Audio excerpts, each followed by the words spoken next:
Many thanks for your time. Now, the Korle-Bu Teaching Hospital has for more than 3 months not been able to do renal tests due to lack of reagents required for the test.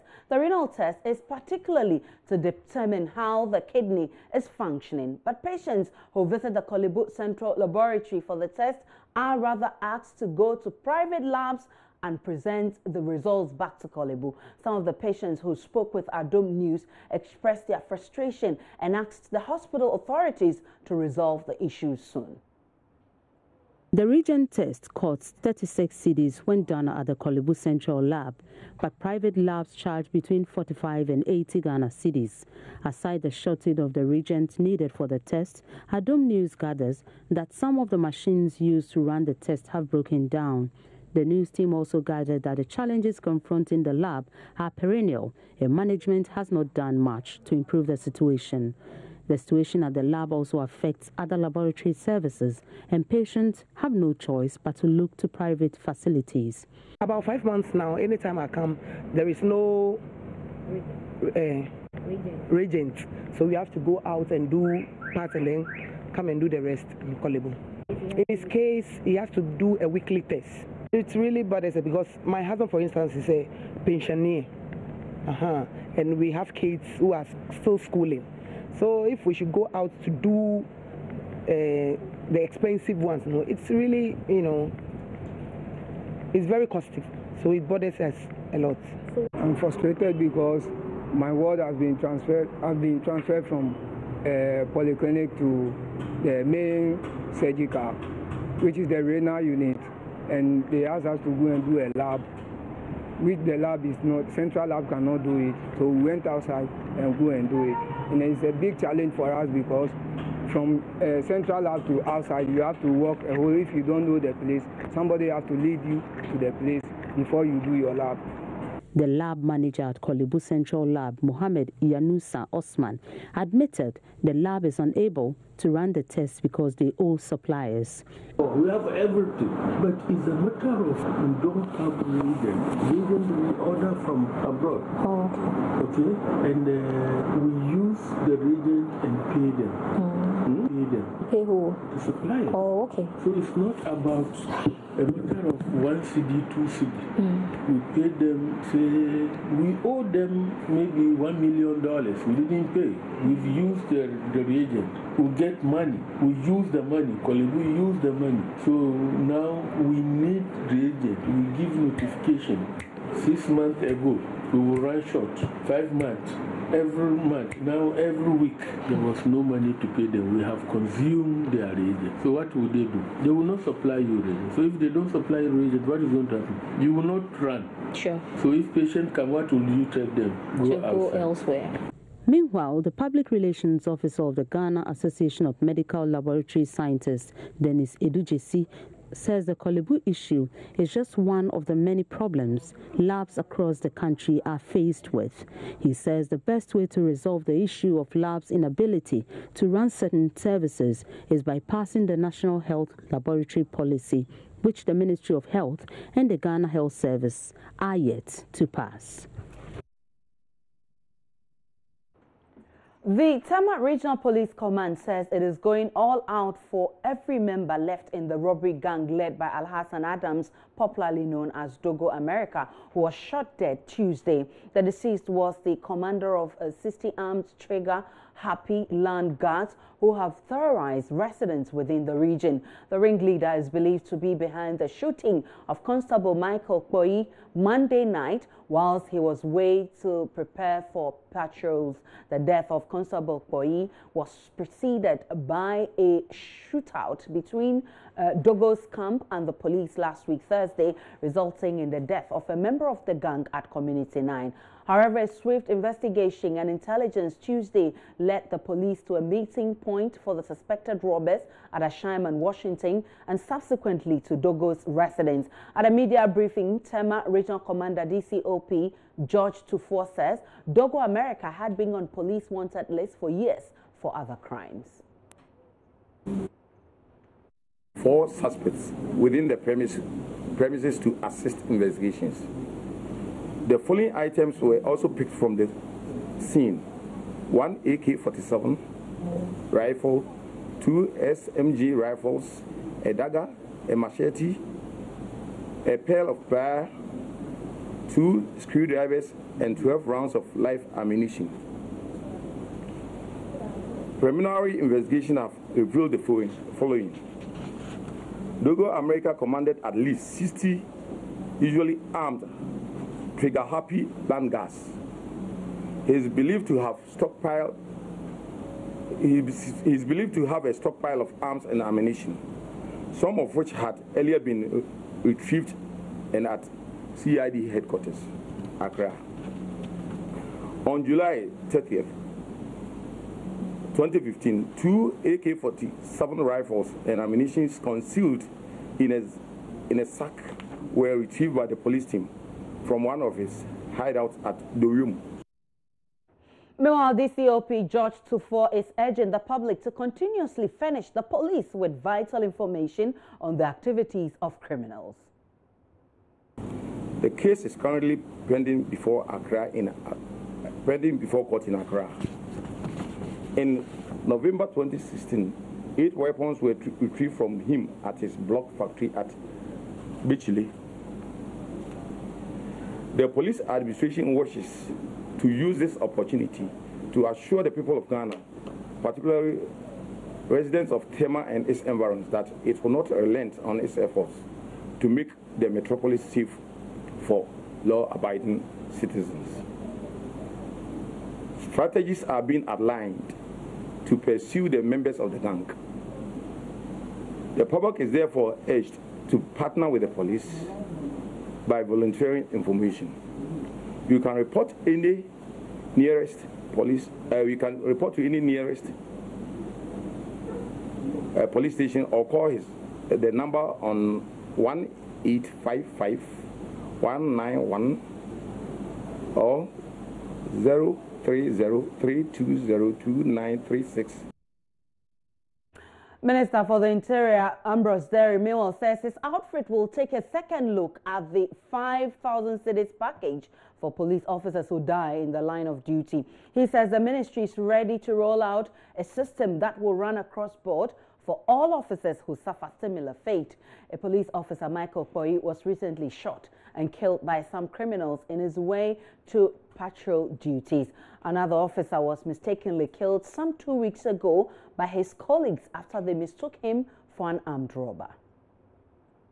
Well, the police, yes, the police, we already have a strategic plan going. You know, there's a memorial that has been built by the police. And so all those who die in the line of duty are going to have their names put on the memorial. So it's not a situation where we have to put a statue for each person individually. They have an assistance system where they give 5,000 for starters, but there's a foundation and we're looking at it. We want a system within the ministry that applies across board. And I'm assuring you that that system will be rolled out. We are going to be closely monitoring the federal situation, and you see the same. Of course, in the case of Major Mama, he died as a symbol of state, and so the outpouring was spontaneous. And I hope that, I want to believe that beyond that, the positive contribution with that will be more aware of our own obligations to assist the security forces and investigative institutions to do their work. So thank you very much. Thank you very much.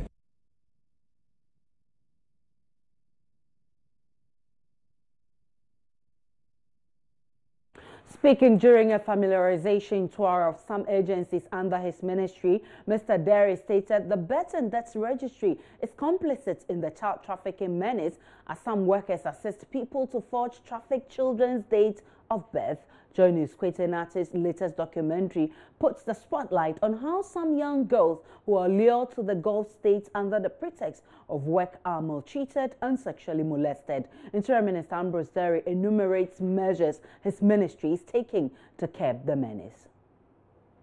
I've realized that even the births and deaths has become part of the problem because people are forging birth certificates to get minors passed as adults. What we are doing is that we are more awake to our responsibilities. Let me say this. Before for the last 2 years, that's for 2014 and 2015, Ghana had been put on tier 2 watch list. It meant that we were not performing as we should. And although the jury is still out on our status for 2016, it is clear that if we are classified for a third consecutive year, we'll be downgraded with consequences, some of it being we losing resources that come into the country. But more important to the government than the resources is the rights of our people. And since we came in January, we have taken steps to make sure we've intercepted more people within this short time than the past. We have prosecuted a number of cases in court. We've got some convictions. And so we are working hard with the Ministry of Gender and Employment, and indeed other ministries, to make sure that we stem. He has also been speaking about some 63 Ghanaians who arrived in Ghana Wednesday after they were deported from the U.S. The U.S. Ambassador Robert Jackson some months ago hinted of the deportation of some Ghanaians illegally living in the U.S. Mr. Derry says immigration and police officers will be meeting them for an interview and later decide of what position to take. What happened is that the police and the immigration officials are going to meet them. They are going to interview them, and we would assess and see the position we take. So I don't want to preempt that, because it's the report that they will come with. If we think that something is wrong, we will protest to the U.S. government. But for now, I'm still waiting for the report, because it's ongoing now. So they're going to meet them there, interview them, see to what extent they are Ghanaian, because some of them, there are some cases that people say they are Ghanaians, but they are not.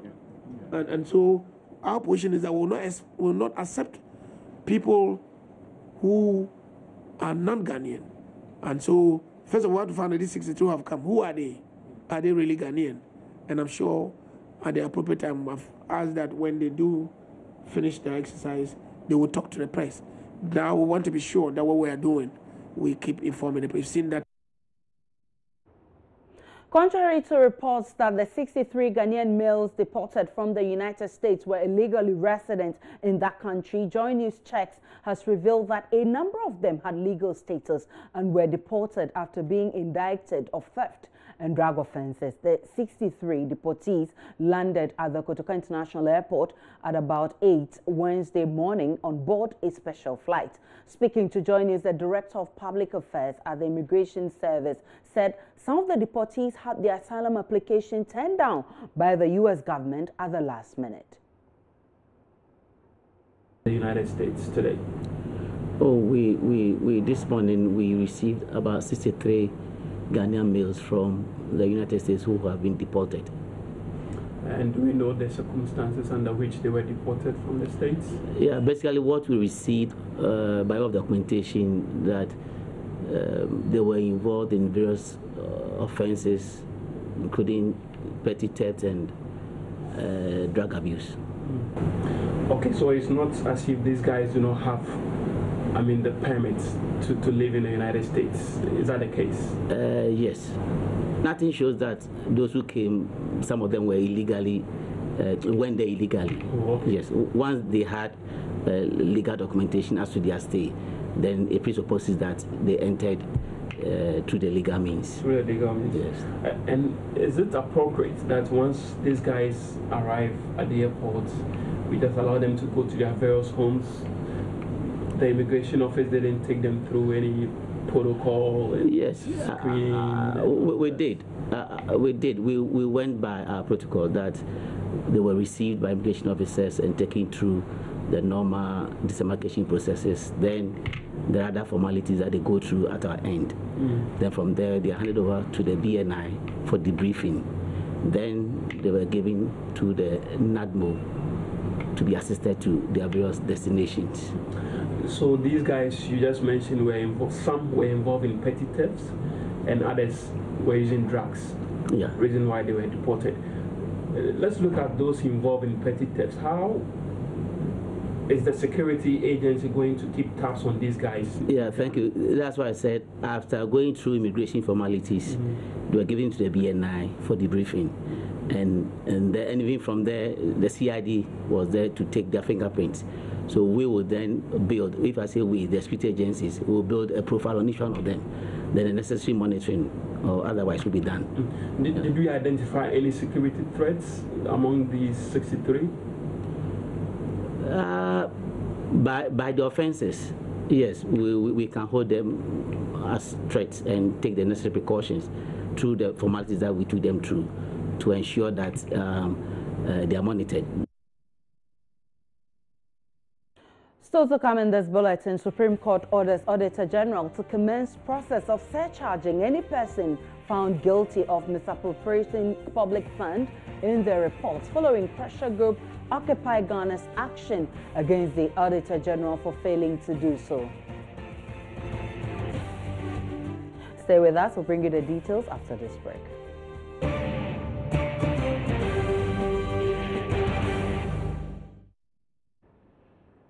Welcome back to Joy News Prime. Now, the Auditor General has been ordered by the Supreme Court to commence the process of surcharging any person who is found to have misappropriated public funds in their reports. The court also recommended criminal prosecution where applicable.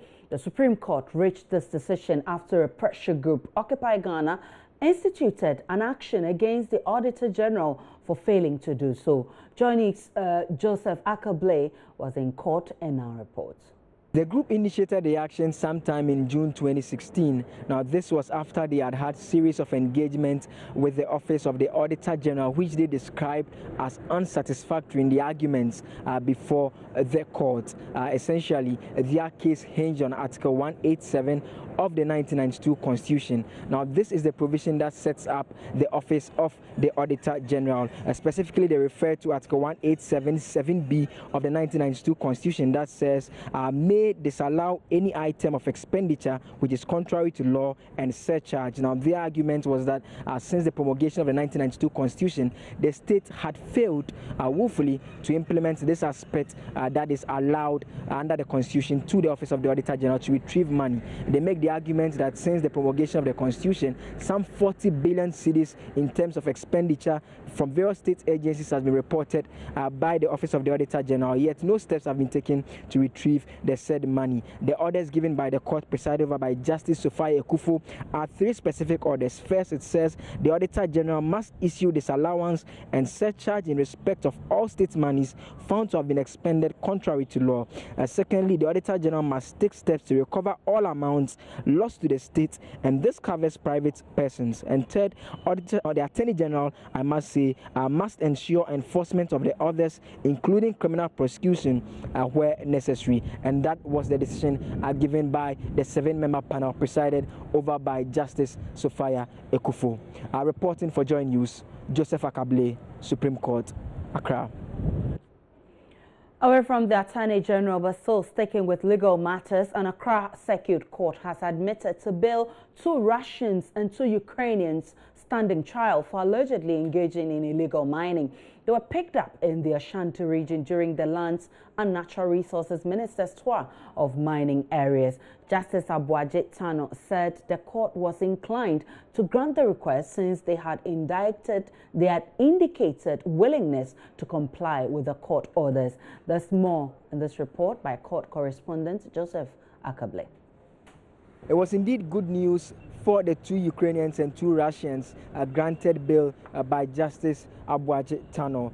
They had essentially argued that they were willing to comply with the court if the application was granted. Justice Tano, in delivering his ruling, said the court was inclined to grant the request because they had indicated they will comply with the court. Again, they are required to provide for the court their passports, which they are to make available to the registrar. They are also supposed to report to the CID handling this particular case once in every 2 weeks, apart from the fact that the bail itself is to the tune of 200,000 cedis. A hearing of the matter continues on July 11. For Joy News, Joseph Akable, Accra Circuit Court. The Ghana Police Service has denied claims of a deliberate attempt to impugn the image of DSP Basintale in an alleged gold scam. In a strongly worded statement, lawyer for DSP Basintale accused the Criminal Investigations Department of the Police Service of taking over the case only to set free the prime suspects who had already been arraigned before the Circuit Court. They also contradict claims of an ongoing internal police inquiry, asserting that they were arrested arrested as earlier claimed by the service. My colleague Favor Nuno was at the police headquarters Wednesday for more. The ongoing case about the gold scam in East Legon continues unabated. Yesterday, Green Global Resources Company Limited came out in a press conference and accused the Ghana police of some form of collusion based on which DSP Basintale, they say, is walking free. The response from the Ghana Police Service was that no, he is under investigation and currently being interdicted. But in today's turn of events, lawyer Kisie Jabin, who is a counsel for DSP Basintale, came out in a press statement. There has really been no interrogation or interviews whatsoever, and no evidence has been built against DSP Basintale. But we approached the IGP, David Asante Apetu, and here's what he had to say about the gold scam. Who? Basintale is telling us we are complicit. He's saying that the narrative the police has given about his involvement so far, so he's going to sue him. Yes. Who are we to challenge him? That is his democratic right. He may go to court and sue the Ghana Police Service. He says he's on interdiction, but he's not been invited for interviews and the police, yes, for interrogation whatsoever. Oh yes, but he knows the procedure. And it's months, yet he's not been reinstated. Yeah, very well. Maybe it'll not be too long. Maybe tomorrow you will know it starts. You are given time to also exonerate yourself. Why shouldn't he say that, for example, I want to be tried tomorrow? We have procedures. So but he says some people... It's okay, thank you. So this was the explanation that the Deputy Public Relations Officer, Sheila Bachman, actually gave about the entire situation. I do know that a case docket has been prepared, duplicate of which has been sent to the Attorney General for the Attorney General's advice. Police has two suspects, which is Naneje and the other gentleman who are on police inquiry bail, and that we are looking for 3 more suspects for which we have secured warrant to arrest and we have published their pictures. They are all part of the case docket. The case docket does not separate individuals. You know, we have joinder of charges, and so they are all part of the case docket. Once we receive advice from the Attorney General, we shall proceed. The police service is not attacking any individual, especially one of our own officers. But in response to interdiction and service inquiry, I do know and I have seen that mandate was issued to a panel to go through the disciplinary trial.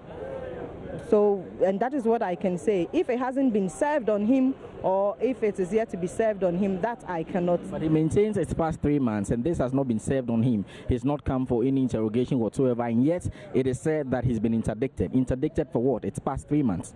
No, so you confirm that he says that he's been interdicted. If you go to Police Service Regulations 2012, CI 76, you would see that there are provisions for interdiction. And among one of them is the fact that when trial has not started, you may be interdicted for reasons stated therein. And that is that is the reason why they were interdicted. Time for a breather. When we come back, we'll bring you some business updates.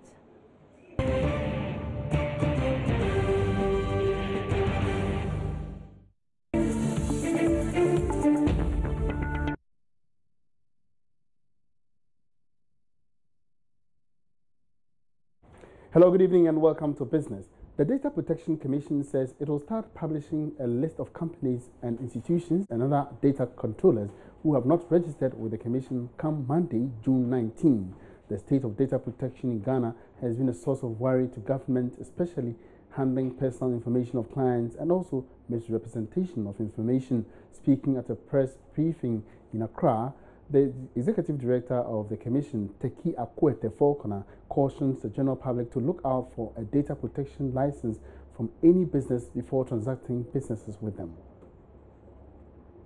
Move by the Data Protection Commission is aimed at protecting Ghanaians from the result of careless handling of personal data by data controllers. Executive Director for the Data Protection Commission, Teki Akwete-Falconer, says the move is expected to see government clamp down on all businesses which do not have the license to keeping the personal data of customers safe. With effect from Monday, 19th June 2017, we will begin the monthly publication of the list of offending data controllers in the newspapers, with the objective of naming and shaming them and warning the public of providing their personal information for use by these entities.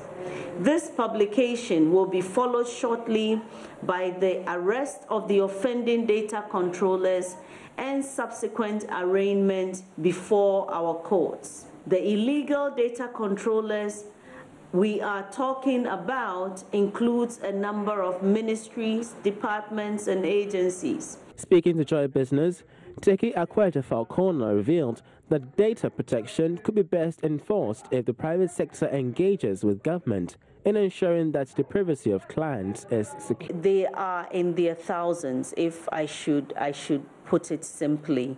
What I can say is, because I've collected the information by way of sectors or by way of particular group, and so I can, for instance, tell you that we have about 100 law firms that we're working on prosecuting. We have about a number of media houses that have not complied, that we're working on, taking part in this process. In terms of the ministries, departments, and agencies, we're looking at another 100. For the ministries, they're probably around the 30 figure. It's not good enough because we continue to see abuses. We continue to see data controllers that have not registered. So we've come a long way, but there's still a lot that we have to do to get us into a state where Ghana can proudly say that we're a country that takes data protection seriously. Now, the cost of borrowing in the country could go up significantly in the coming months. This follows a decision by the U.S. Central Bank to increase the key lending rate today by 0.25%. Now, let's get more from this from George Rafi, who has just joined me here. George, good evening. Good evening, Rafi. Now, what is the connection between the U.S. lending rate and cost of borrowing in Ghana? Well, Ghana is not exposed to the international market. Anytime we issue a city bond locally, you have a chunk of that being taken by foreign or institutional investors in the U.S., in Europe. And also when we even issue Euro bonds, most of the time we target international investors. Now here's the connection here. The U.S. rate or benchmark rate that they lend from investors is always a benchmark for international borrowings. And some would say that the U.S. government is more risk-free compared to the Ghanaian one. So anytime the rate goes up, there's a likelihood that these investors, we heard about Franklin Templeton buying our bonds and all those things. Now, if the U.S. has hiked this rate by 0.25%, it means that it might be better to place your funds with the U.S. government compared to Ghana. And that is why some might say that if government still want these institutional investors to take up our funds, then they might have to compensate them, give them some more interest to still let them participate in our market compared to the U.S. market. But some have also argued that a dollar bond that is issued by a local economy or a country like Ghana could be doing 9%, 8%, 12% compared to the U.S. rate. So that itself would still see these investors come into our market. But they might ask for a little bit more in terms of the funds that they will give to government, they will lend to government and all those things. And some might be worried. We might be issuing a 10-year bond recently, but that will be coming in a few weeks. And that is where the concern might be, whether they might be asking for more or they will stick to the normal rates. Now, George, what are the reasons for this particular increase? Let's just bring it down to our local market. The Bank of Ghana meets, the Monetary Policy Committee meets. Just like what happens in Ghana, the similar thing is happening in the U.S. So if they see any threat to the economy in terms of inflation going up, they want to use that tool available to them to try and mop up whatever excess dollars that is in circulation. They think that growth might suffer a little bit. They think that there might be some threat to inflation. So let's hike the rate to deal with that. And that is why, as we speak right now, the Federal Reserve Chair, Janet Yellen, is speaking, is addressing a conference in the U.S. And this is what she has been saying. All right. So what should be the response of our government here? Well, some might say that let's lessen our exposure to these international investors by seeing whether we can limit how much we take from these investors and look internally. Now, the challenge also looking internally is that you then might be crowding out the private sector if you still want to borrow locally. So maybe we have to look at how we can ensure that our tax revenues work. We mobilize more locally in terms of taxes, and that would actually limit the amount of money government will be going out there to borrow from these institutional investors outside the country. Thank you very much, Thank George. you so much, Yafi. All right. So, George Yafi bringing us up to speed with the current development where the United States Central Bank has increased the lending rate by a percentage from the previous one. Now, inflation has again dropped to 12.6% in May, a reduction of 0.4 percentage points, signifying a downward trend from the beginning of the year. This means prices of goods and services continue to rise, but the rate of increase slowed down in May compared with that of April. Explaining what accounted for the reduction, acting government statistician Ban Wadie points to the drop of petroleum prices. Transport rate of 23.6%, recreation and culture a rate of 21.4%, furnishings, household equipment, and routine maintenance with a rate of 20.7%, clothing and footwear with a rate of 16.5%, and miscellaneous goods and services with a rate of 16.4%. And the price drivers for the food inflation rate were fish and seafoods, a rate of 13.1%, and meat products 9.8%. It may be noted that the subgroups with the highest high price changes over the year are referred to as the price drivers.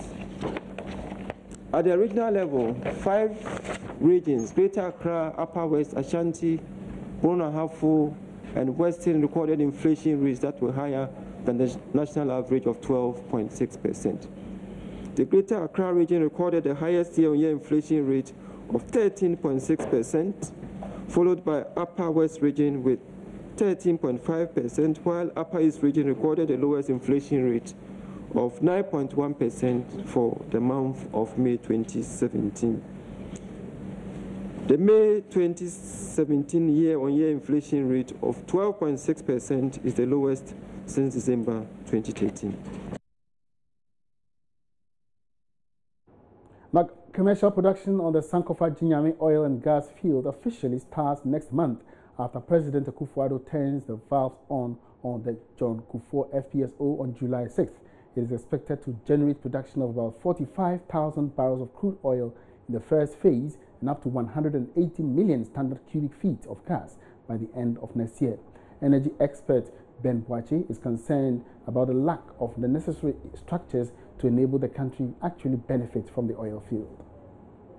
Immediately we do know that the Western Enclave is not going to be able to consume the entire gas that will be available. What that means is that we have to reverse some of the gas to the Eastern Corridor. I know arrangements are in place to reverse it through the West Africa gas pipeline, which stalled, for a long period of time. But we would need to hasten that process to ensure that once gas is produced, we are able to consume, we are able to transmit that gas to the West to ensure that gas plants that are in the Eastern Corridor are also using the gas. We have a take-or-pay agreement, with ENI, and once they produce the gas, we should be on the standby to consume the gas. Else, that will also be another cost to the sector. So, some decisions have to be made quickly. We now see early start of production, which is anticipated in a couple of months. And if we are anticipating early start of production of gas as well, are we able to quicken our steps to ensure that the transmission of the gas to the east is also hastening to coincide with the production of gas? If we don't, then we would be having gas stranded in the Western Corridor. And that's all in business tonight. Many thanks for watching. My name is Emmanuel Apuaji. For more business news, log on to myjoyonline.com/business. Have a good evening.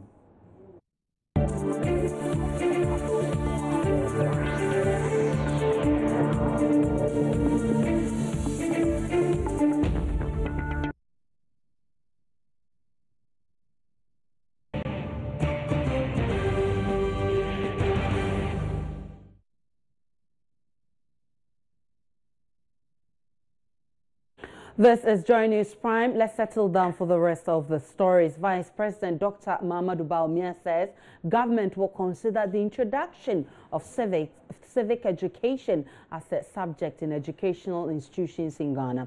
He says this will be part of government's efforts to complement the empower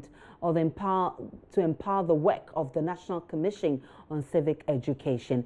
Dr. Bawumia reckons the NCCE must be supported if Ghana will restore the original values she had as a nation at the time of independence. Dr. Bawumia was speaking at a dialogue session in Accra on Wednesday.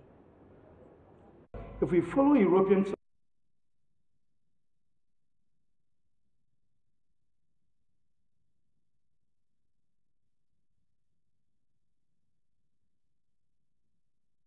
The dialogue was organized by the National Commission on Civic Education on the theme, Restoring the Ghanaian Identity, Our Values, Our Passion. Chairman of the occasion, Nana Kobna Nketia V, in his remarks, commended the Commission for organizing the event and underscored the importance of traditional values. If we follow European systems, jurisprudence, social structures, and existential ideologies, then we must also create European societies in Africa. We must adopt European heritage and culture as our own. Paradoxically, there appears to be a correlation between Eurocentric forms of existence and the retrogression in the civic responsibilities, duties, and obligations, which are the core of our culture. A causal relationship is exhibited between the Eurocentric systems of governance, for example, and the increased misery indices of our communities and the sick leadership Africa seems to throw up. There are, you'll agree with me, increases in criminality and violence, poverty, unemployment, health problems, and a disorganization of our own frames of reference, together with a seeming disintegration of the African family systems. In his speech, guest of honor Vice President Dr. Mahamudu Bawumia expressed his disappointment Ghanaians have lost most of the values we stood for, hence the need for citizenship education to be reintroduced in schools. For the first time in many years, government has increased the allocation to the NCCE to more than double what the institution received last year. For the first time in many years, the NCCE has also received an allocation for capital expenditure. This demonstrates government's commitment to doing our best to support the NCCE in fulfilling its constitutional mandate. I've heard the plea of the chairman of the NCCE for the restoration of civic education in our schools. I support that pledge.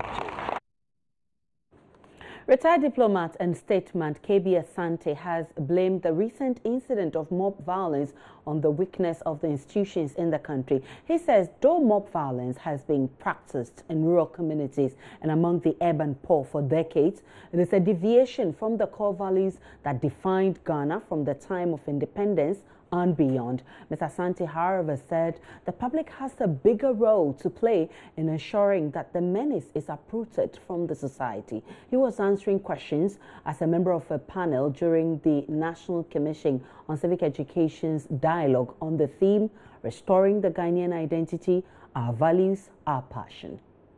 Mob violence is to be condemned all. Now, but institutions which don't work, they also are partly to blame.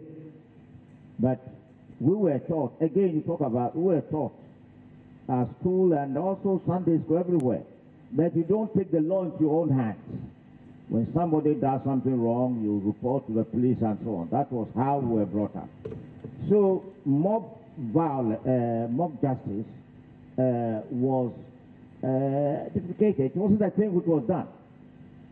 Although we know when we were children that when some thieves were caught near Korle-Bu, what they call Liberia House, that area, they take them in a canoe and put a nail. Yes, this has happened before in Accra, and leave them in the sea. Now and again, one is washed, so you get to the evidence. So, and because of this practice was deprecated, people condemned it, and the administration tried to get those who perpetrate this mock justice to be punished.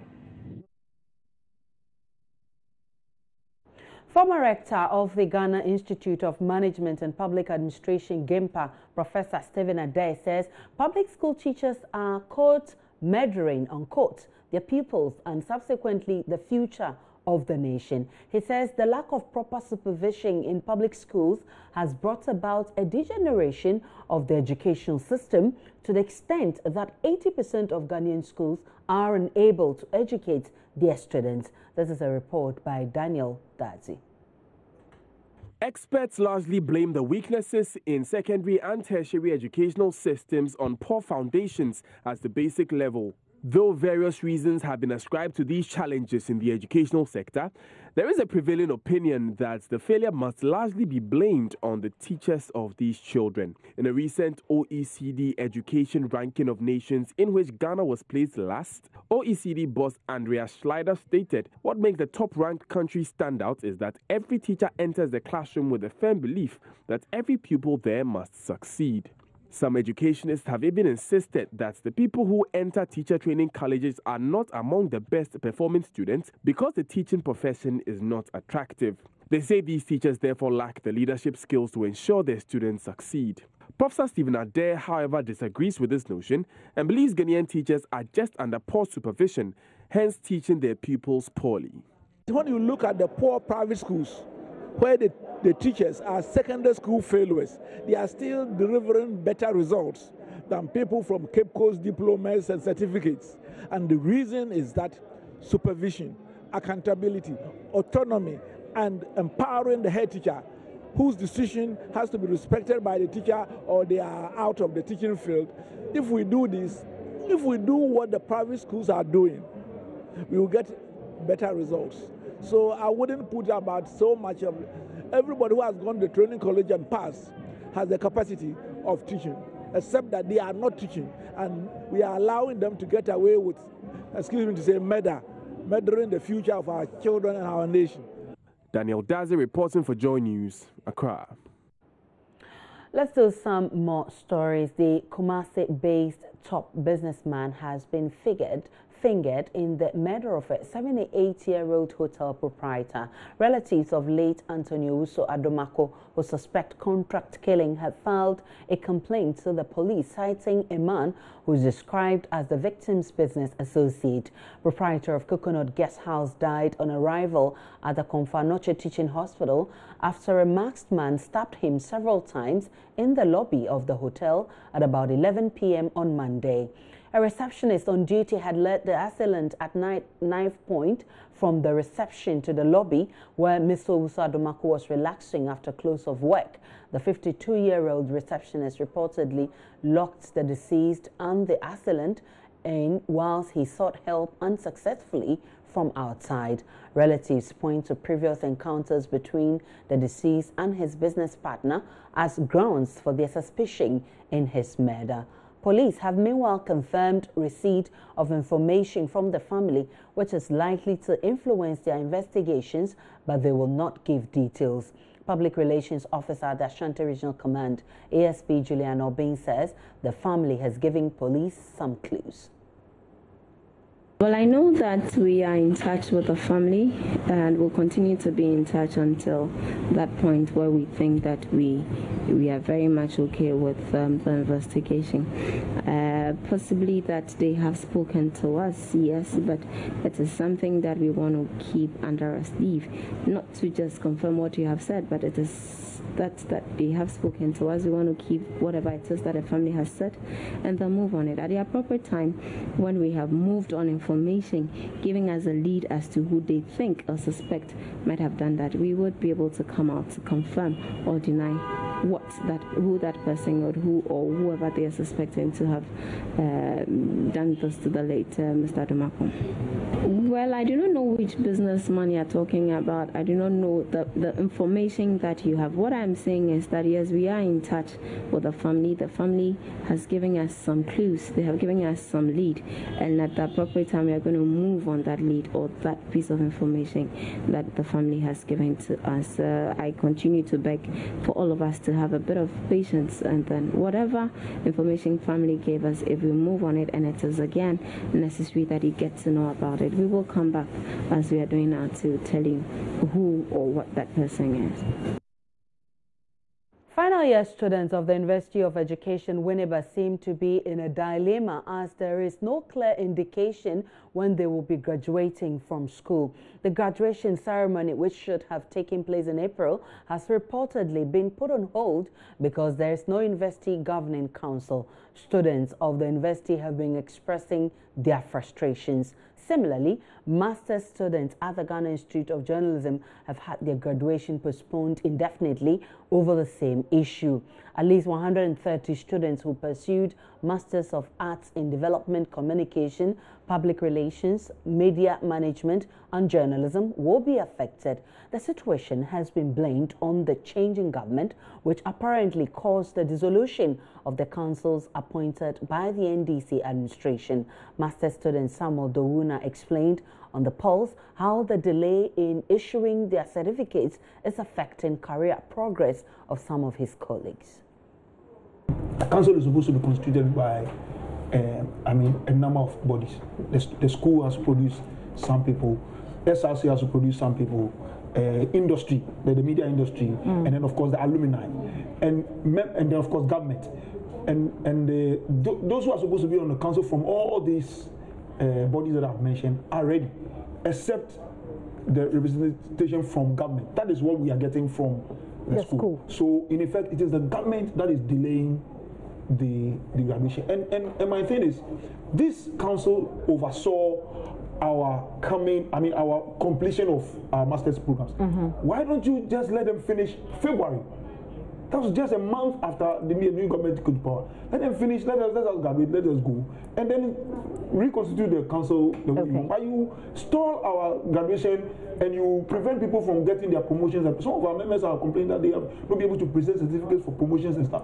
And they worked hard for this, they paid and worked hard for this, and you are just stalling it because of politics. I don't think it's fair. You can wait a few more days, a few more weeks, maybe a few more months, can't you, for your masters? You've already done the course. No, yeah, I've done the course, but you see, the thing is, you have your life planned, and you know that you are going to be graduating in February. But you've acquired the knowledge, so students students just be a bit patient? You acquire the knowledge so that you step on that to move on to something else.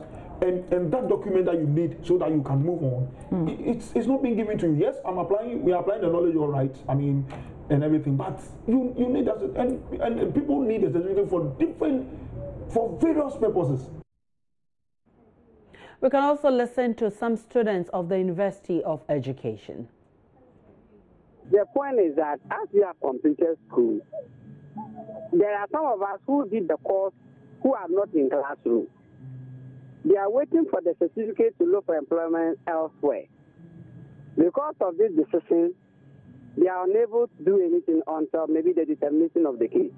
Apart from that, those of us also in school now, we were waiting for the certificate so that we can do upgrade, because we look at cost of living. Now, it's not also in. Apart from that, we are also told that 2017, if you are not a diploma holder, it means that you cease to be a teacher. We don't have a certificate now, and we don't know when that decision is going to be implemented. So, in fact, we are in a mess. We don't even know what to do now. Some of us, because we knew that we were going to be graduated on 15th, we had gone to buy forms with the university to do the degree. Some even went to do their masters.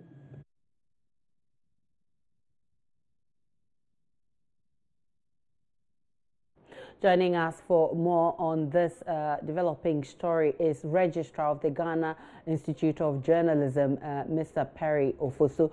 Good evening to you. Thank you so much for joining us.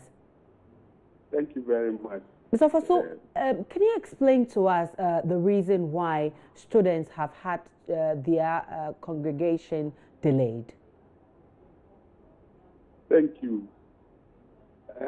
For now, it's only the graduate students whose congregation, or if you like, graduation hasn't taken place.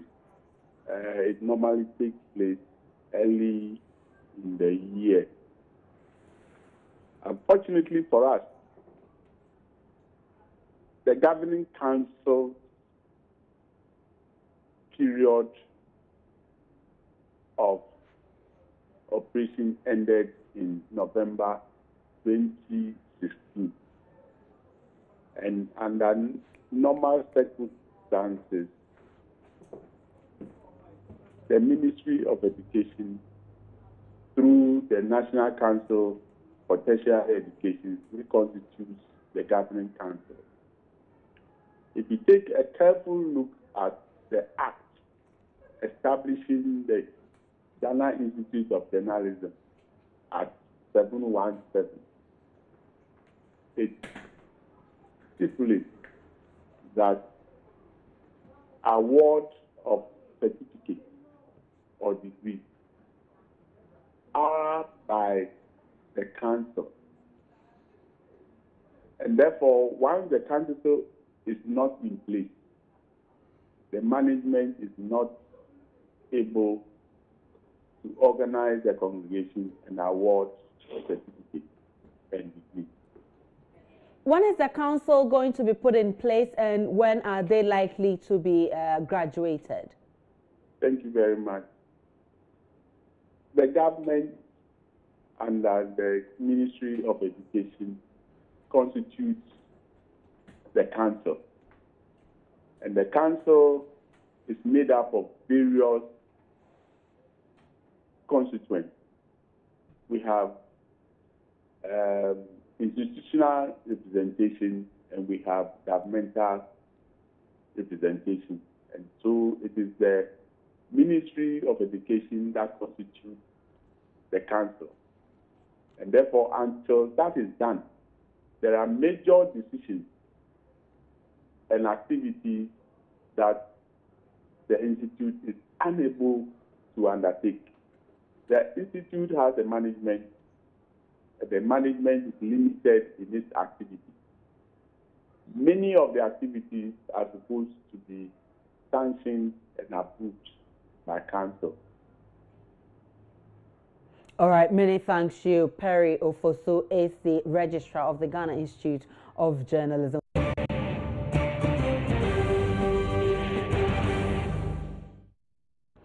This is Joy News Prime. Now to the rest of our stories. Ghana Post Office will soon see a facelift and efficient use of its facilities. That is assurances coming from Communications Minister Eslo Wusu, and she said that when she visited the facility Wednesday as part of a familiarization tour of sectors under her ministry. She mentioned some operations she wants changed in the post office system, with a charge to managers to make post office attractive. Hannah Odame was with the minister and our reports.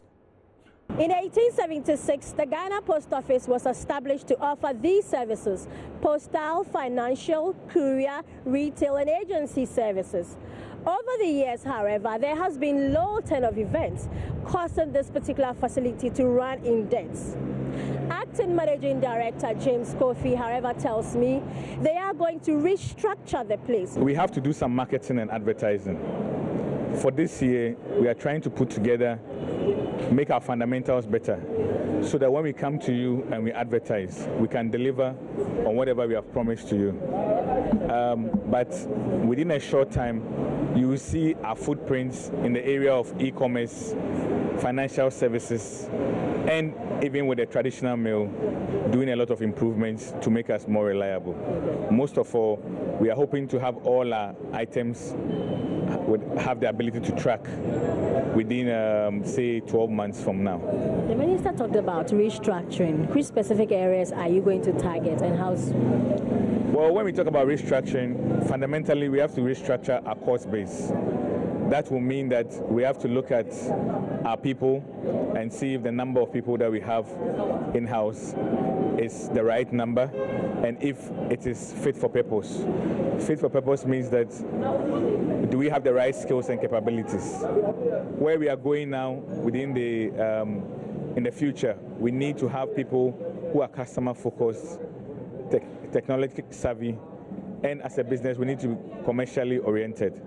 So we'll look at a mix of the number and the skill sets to determine how many people we will need. Communications Minister Esla Owusu Wednesday morning toured this facility after she described the Ghana Post Office as a gem that needs some polishing and restructuring. It appears that they're still sorting letters the way they did a few years ago. They've told me that some of the processes will not change because they are key to their operations. They need to go through that process, but they will automate a few of their systems with time. They've introduced scanners which scan the barcodes and so can identify the packages much quicker than they used to in the past, but they intend to scale it up, use more technology to improve their efficiencies and to reduce the incidence of missing, lost, misplaced, or misdirected mails and parcels. So I have assured the management that whatever we can do to also assist them, we will do that. From the headquarters of the Ghana Post Office, my name is Hannah Odame for Joy News. And in the studio here, my name is Aisha Ibrahim. Now, Parliament has approved the Customs Amendment Bill 2017 that will allow for the removal of import duty on vehicular spare parts. The bill passed after a dragged debate with the minority insisting the bill is unconstitutional and a breach of the ECOWAS Treaty. They also questioned why government did not remove all duties on spare parts as promised in the 2017 budget statement. Deputy Minority Leader James Aveji says the move will only benefit spare parts importers and not the ordinary Ghanaian. It won't. The president is making money for Abosoka people. Okay, so yeah, definitely. Is that it won't be translated? No, it won't be translated. What is the mechanism to translate it? Okay. If the importer go to the port and pay less because of the reduction or removal of the duty, what is the guarantee that that importer will translate that reduction into the final price for you and I who go to the market? Isn't it after the bill has been passed that we can expect the government to spell this out clearly? No, government has no intention of doing that. Government has no intention of. Yesterday I said it on the floor and they said there is no mechanism to monitor. They said the market is what? Active, the market will react to itself. No, that is not the case. The government must ensure that you are reducing the duty on the parts. Government must put measures in place to ensure that as the importers do not pay the duty, it reduces the price of the parts. But there is no mechanism. But you've always had a free market system, and the assumption is that some of these cuts have actually been passed on without anyone clearly spelling this out. These people have an association. They meet and take decisions. They meet and take decisions on how to play with the market.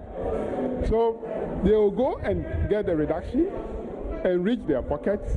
They will not reduce the prices of just as any other trader, I suppose. Just as any other trader. Well, then there is no need to reduce the duty. There is no need.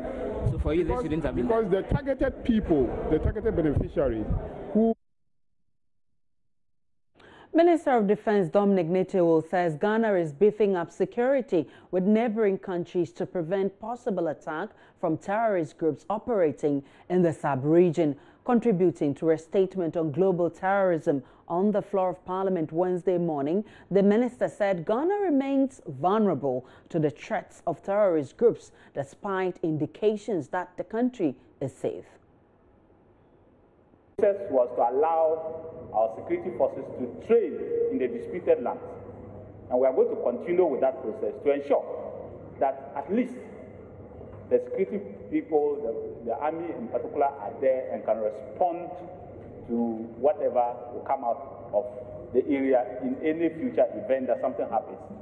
But like the Interior Minister stated before, we will do everything and anything possible within our means to ensure that that conflict is sorted out. But the solution to any conflict lies with the people themselves. It is the people themselves who must say that for the sake of our children and our grandchildren, yet unborn and born, we must stop the conflict. Nothing else.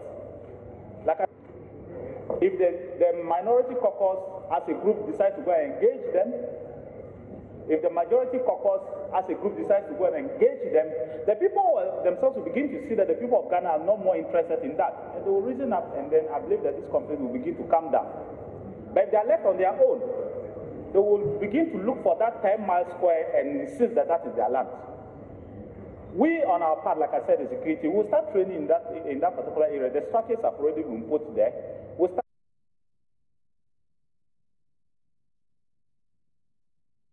Time now for Joy News Agenda. A study by anti-human trafficking NGO International Justice Mission has revealed that many child slaves on the Volta Lake are unable to escape because they do not know how and where to find their parents. The children are often sold by their own parents, mostly in the central and Greater Accra regions, for pittance and sent to engage in hazardous work on the dangerous lake. Many of these minors are abused by their slave masters, but IJM says an escape for these children is always an uphill task. Joy News features and documentaries editor Fifi Compton has more in today's edition of the Joy News Agenda. At that time, I was young, so I don't have any right to say anything. A trafficking victim narrates his story 20 years after the incident. Unless they see that, oh, you are sick. But if you are telling them that you are sick, they will just tell you are lying. They will force you to go. He became worse off, working from dawn to dusk on a dangerous lake with dangerous tree stumps. According to the study by the International Justice Mission, many of the children are seeking to return to their parents after many years of abuse and torture, but they can't for many reasons. Because they are trafficked at very tender ages, most of the children do not know how to get home. Those who manage to escape are tracked down and physically stopped through search parties, and they are punished for running away. For those who can successfully escape, they've got a lot of fear. Fear of being killed and the possible financial implications of leaving their trafficker if they broke their contract. He has sacrificed his blood 59 times over 20 years for the survival of others. This cause he hopes to proudly pursue for as long as his health allows him. That's the commitment of 37-year-old Bafo Kwesi Agyeman. Today's World Blood Donor Day, observed across the world to celebrate voluntary donors. Love FM's Prince Apia puts the spotlight on Bafo Agyeman in the following conversation on what drives him to willingly give blood. What does it mean to be a blood donor? Great, fulfilling to be a blood donor. It is something that we encourage everyone to be a part of. I would say Christ commissioned us as those who are in need. I wouldn't say less privileged, because anyone can be in need of blood at any time, whether you are healthy, you are not healthy, women, children, those vulnerable in society. You can be in need at any time. You are very strong. You can be involved in road accidents, a lot of things that can call for you to have the need for blood. And blood is such that we don't manufacture, just as we manufacture paracetamol or hematinics. When you need blood, it means you need blood. It is something instant. It can't wait. So blood has to be available in our health institutions such that those who need it at the right time can have access to it. It can't wait. But how can we encourage people? How can we change the misconception that people have about donating blood? I believe we all can be a voluntary donor and a consistent donor at that. I have been donating blood, I would say, over 20 years, and nothing adversely has affected me. The more you donate, the more you become healthy. You become health conscious because you have it in mind that every 3 or 4 months you will need to give blood to save others' lives. So you also try as much as possible to be very healthy so that you can do that. So we encourage everyone to get on board and see it as calling from our Lord Jesus Christ, just as he gave his life.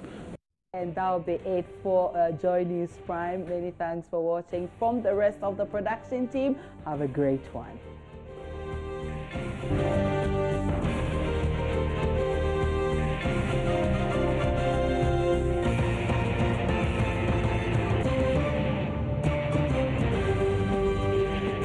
This is Joy News Prime.